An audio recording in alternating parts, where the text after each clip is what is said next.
छलावा। रामपुर गांव के रहने वाले सुदीप की बारात दुल्हन लेकर वापस लौट रही थी। सुदीप अपनी पत्नी के साथ कार में था और बाकी के लोग बस में।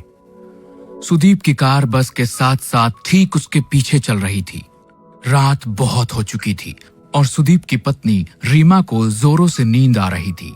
ड्राइवर कार चला रहा था। तभी रीमा ने सुदीप से पानी पीने के लिए कहा। मुझे बहुत जोर से प्यास लगी है, पानी चाहिए। अरे रीमा, पानी तो खत्म हो गया है, अब क्या करें? गांव पहुंचने में तो अभी काफी देर लगने वाली है। लेकिन इतनी देर प्यासी कैसे रहूंगी? आप लोग परेशान मत होइए, यहाँ आगे एक जगह पानी मिल जाएगा। कुछ दूर जाकर ड्राइवर ने कार को रोक दिया। सड़क के किनारे एक हैंडपंप बना हुआ था। सुदीप कार से पानी लेने के लिए उतरने लगा। रीमा ने उसे कहा कि वो भी कार में बैठे बैठे थक गई थी और 2 मिनट के लिए उतरना चाहती थी। आप दोनों की अभी अभी शादी हुई है, हाथों में मेहंदी लगी हुई है, ऐसे में आधी रात को सुनसान जगह रुकना सही नहीं है। पानी मैं लेकर आता हूँ। लेकिन मुझे बाहर जाना था। शायद ड्राइवर भैया सही कह रहे हैं रीमा, हमें बाहर नहीं जाना चाहिए। ड्राइवर बाहर उतर गया और रीमा कार की खिड़की से बाहर देखने लगी। कुछ देर में ड्राइवर पानी लेने गया और पानी लेकर वापस आ गया। उसने पानी की बोतल रीमा को दे दी। रीमा ने जल्दी से पानी पी लिया। लेकिन इस बीच में बारात की बस जो अब तक आगे आगे चल रही थी वो दूर निकल गई और रीमा, सुदीप और ड्राइवर उस सुनसान रास्ते पर अकेले रह गए। ये देख सुदीप ने ड्राइवर से कहा कि वो कार को थोड़ा तेज चलाए ताकि बस के पास पहुंचा जा सके। ड्राइवर ने सुदीप की बात को मानते हुए कार को तेज चलाना शुरू कर दिया। लेकिन काफी देर के बाद भी कार बस तक नहीं पहुंच पाई। भैया 1 घंटा हो गया लेकिन अभी तक कहीं बस नजर नहीं आ रही है। इतनी दूर तो नहीं निकली थी, आखिर हो क्या रहा है? तभी रीमा की नजर सड़क के किनारे एक हैंडपंप पे पड़ी।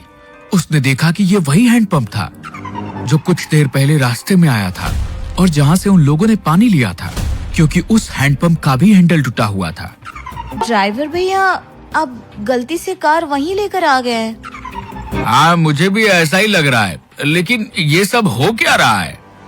वो देखिए, हैंडपंप के पास कोई है, उससे पूछ लेते हैं। सुदीप, रीमा और ड्राइवर ने देखा कि एक बूढ़ा आदमी हैंडपंप से पानी भर रहा था। आप हमें यहाँ से रामपुर जाने का रास्ता बता सकते हैं? रामपुर तो 2 किलोमीटर पीछे छूट गया, तुम लोग वापस जाओ। नहीं, ऐसा नहीं हो सकता, हम वहीं से आ रहे हैं, वहाँ रामपुर गांव नहीं है। भाग जाओ यहाँ से, ये रास्ता बहुत खतरनाक है। यहाँ एक छलावा घूमता है, अगर तुम उसके चक्कर में फंस गए तो कभी यहाँ से बाहर नहीं जा पाओगे। ये सुनते ही ड्राइवर, सुदीप और रीमा बुरी तरह से डर गए।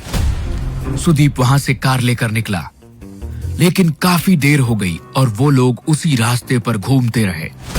अब उनको समझ आ गया था कि वो छलावे में फंस चुके थे। तभी रीमा ने धीरे से सुदीप के कान में कहा, किसी भी बहाने से हमें इस ड्राइवर को कार से उतारना होगा और कार तुम्हें चलानी होगी। लेकिन ऐसा क्यों? क्योंकि ये ड्राइवर ही कार से बाहर उतरा था और उसी वक्त छलावे ने इसे पकड़ लिया होगा। अगर हमने इसे यहीं छोड़ दिया तो हम बच सकते हैं। सुदीप रीमा की बात मान लेता है और ड्राइवर को कार रोकने के लिए कहता है। उसके बाद सुदीप खुद भी कार से उतर जाता है और ड्राइवर को बाहर आने के लिए कहता है। ड्राइवर बाहर निकलता है और सुदीप उसे धक्का देकर खुद गाड़ी में बैठ जाता है। सुदीप और रीमा वहां से भाग निकलते हैं। कुछ दूर जाने पर उन्हें अपनी बारात वाली बस नजर आती है। तुम ठीक कहती थी रीमा, ये देखो हमारी बस नजर आ रही है। अच्छा हुआ उस ड्राइवर को वहीं फेंक दिया।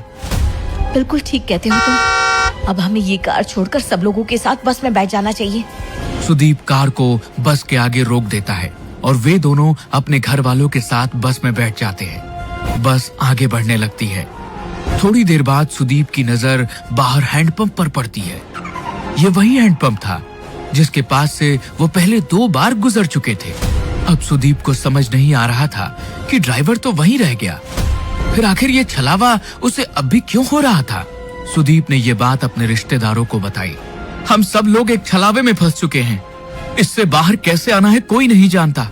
लेकिन बेटा, ये छलावा होता क्या है? पापा, जब कोई इंसान एक्सीडेंट में मर जाता है तो उसकी आत्मा ऐसे सुनसान रास्तों पर भटकती रहती है। और लोगों के सामने ऐसा भ्रम पैदा करती है कि वे आगे बढ़ रहे हैं, लेकिन वो उसी जगह पर घूमते रहते हैं। हम कभी अपने गांव रामपुर नहीं पहुंच पाएंगे। सुदीप की बात सुनकर सब लोग बुरी तरह से डर जाते हैं। तभी रीमा उठकर खड़ी हो जाती है। उसे बस की खिड़की से अब वो ड्राइवर नजर आ रहा था। रीमा ने इस बारे में सब लोगों को बता दिया। सब लोगों को लगा कि वो जितना ड्राइवर से बचने की कोशिश करेंगे उतना ही फंसते चले जाएंगे। इसलिए उन्होंने बस को रोका और ड्राइवर को बस के अंदर बुला लिया। इस छलावे से हम कभी बाहर नहीं निकल पाएंगे अगर हमने उसे अपने से दूर नहीं किया। तुम ही वो छलावा हो, इसलिए अब तुम्हें मरना होगा। अपनी जान बचाने के लिए खत्म कर देंगे। ऐसा कहते ही सुदीप और उसके पापा मिलकर ड्राइवर को मार देते हैं। कुछ ही देर बाद वो अपने गांव रामपुर पहुंच जाते हैं। वहां पर रीमा का स्वागत किया जाता है, लेकिन रीमा जैसे ही सिंदूर वाले पैर लेकर आगे बढ़ती है, उसके पैरों के निशान नहीं बनते। ये देखकर सब हैरान रह जाते हैं। बहू के पैरों के निशान क्यों नहीं बन रहे? इसका मतलब हमारी बहू के ऊपर कोई बुरी आत्मा का साया है। अब क्या करें? ये हमारी बहू नहीं बल्कि वो बुरी आत्मा है जिसकी वजह से हम फंस चुके हैं। नहीं, ऐसा नहीं है। मैं रीमा हूँ। मेरे साथ कुछ मत कीजिए प्लीज। अगर हमने तुझे छोड़ दिया तो हम सब मारे जाएंगे। नहीं, ऐसा मत कीजिए। मैं छलावा नहीं हूँ, मेरा भरोसा करो। ये आपका बेटा छलावा है। ये आपको जैसा दिखा रहा है ना, सब कुछ वैसा ही नजर आ रहा है। लेकिन कोई भी रीमा की बात पर यकीन नहीं करता। वो लोग उसे मारते नहीं हैं, लेकिन एक कमरे में कैद कर देते हैं। सुदीप के चाचा का बेटा राहुल ये सब कुछ चुपचाप देख रहा था। उसे लगा कि रीमा के ऊपर घर के सब लोग अत्याचार कर रहे हैं, इसलिए वो रात के वक्त उस कमरे में पहुंचा जहां रीमा को कैद किया गया था। तुम चिंता मत करो रीमा, मैं तुम्हें यहाँ से बाहर ले जाऊंगा। हाँ, प्लीज मेरी मदद करो। राहुल रीमा का हाथ पकड़कर उसे वहां से बाहर ले जाने के लिए निकलता है। तभी वहां पर परिवार के बाकी लोग आ जाते हैं। वो राहुल को वहां देखकर नाराज हो जाते हैं। ये तुम क्या कर रहे हो? मेरी पत्नी को कहाँ लेकर जा रहे हो?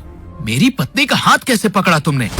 आप लोग रीमा के साथ गलत कर रहे हैं। मैं उसे यहाँ से बाहर निकाल रहा था। तुम ऐसा नहीं कर सकते। आप मुझे नहीं रोक सकते। मैं रीमा को लेकर जाऊंगा। राहुल के इतना कहते ही सुदीप उसे धक्का देता है और राहुल दीवार से टकराकर वहीं गिर जाता है। उसके सिर से खून बहने लगता है, लेकिन तभी राहुल जैसा दिखने वाला एक और शख्स वहां आकर खड़ा हो जाता है। घर के लोग समझ ही नहीं पा रहे थे कि ये सब हो क्या रहा था। राहुल, तुम तो बेहोश हो गए थे। ये सब क्या हो रहा है? ये सब इस रीमा की वजह से हो रहा है। हमें इसका कुछ करना होगा। ठीक कहती हैं आप माँ। सुदीप आगे बढ़कर रीमा के बाल पकड़ लेता है और उसे खींचकर दीवार में धक्का देने की कोशिश करता है। रीमा झटके से दीवार से टकरा जाती है और तभी एक जोरदार चीख सबके कानों में सुनाई देती है। लेकिन यह चीख रीमा की नहीं बल्कि सुदीप की थी। रीमा ने पास में पड़े हुए एक डंडे से सुदीप के सर पर वार किया, जिसके वजह से उसके अंदर मौजूद छलावे का साया उसका शरीर छोड़कर बाहर निकल गया। सुदीप कुछ देर के लिए बेहोश होकर गिर पड़ा, लेकिन बाद में सब कुछ ठीक होने लगा। असल में छलावा और किसी के अंदर नहीं बल्कि खुद सुदीप के अंदर था। ये जैसा जैसा हमें दिखा रहा था वैसा ही नजर आ रहा था। लेकिन अब वो साया यहाँ से जा चुका है और अब कभी यहाँ वापस नहीं आएगा। लेकिन तुम्हें कैसे पता चला? मुझे इस पर शक हुआ क्योंकि मैंने ही कहा था शायद ड्राइवर छलावा है और इसने उसे मार दिया। उसके बाद इसने मेरे पैरों के निशान गायब करके सबका शक मेरे ऊपर डाला। लेकिन जब आप लोगों ने मुझे मारा नहीं बल्कि मुझे कमरे में बंद कर दिया। जब राहुल मुझे बचाना आया तो उसने मेरा हाथ पकड़ा ही नहीं था। छलावे की वजह से सबको ऐसा नजर आ रहा था।